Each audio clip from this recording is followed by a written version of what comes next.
సిగాచి ఘటనను ప్రభుత్వం తూతూ మంత్రంగా ముగించే ప్రయత్నం చేస్తుందన్నారు ఎమ్మెల్యే హరీష్ రావు. సిగాచి ఘటన బాధితులను పరామర్శించిన హరీష్ రావు చనిపోయిన ఒక్కొక్కరికి ₹1 ఇస్తామని సీఎం రేవంత్ రెడ్డి ప్రకటించారని, నెల రోజులు అవుతున్నా ఒక్కరికి కూడా ₹1 ఇవ్వలేదని మండిపడ్డారు. ఒక కంపెనీలో 54 మంది చనిపోయి మాడి మసైపోయిన పరిస్థితి లేదన్నారు.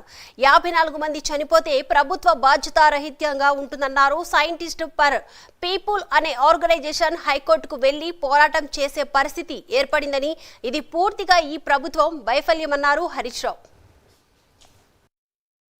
సిగాచి ఘటన జరిగి ఇవాళకి దాదాపు నెల రోజులు పూర్తిగా వస్తా ఉంది. చనిపోయిన కుటుంబాలు వాళ్ళ నెల మాసికాన్ని జరుపుకుంటా ఉన్నారు. కానీ ఈ ప్రభుత్వం పూర్తిగా నిర్లక్ష్యం వహించి అసలు ఈ ఘటనను తూతూ మంత్రంగా ముగించే ప్రయత్నం చేస్తా ఉన్నారు. ముఖ్యమంత్రి గారు సంఘటన స్థలానికి వచ్చి ₹1 ఎక్స్గ్రేషియా ప్రకటించి వెళ్లారు. నెల రోజులైంది, ఒక్కరికి కూడా ₹1 చనిపోయినటువంటి వాళ్ళు 54 మంది. ఉమ్మడి ఆంధ్రప్రదేశ్ లో మన రాష్ట్రంలో ఎప్పుడూ ఒక కంపెనీలో ఇంతమంది కాలిపోయి మాడి మసైన పరిస్థితి లేదు.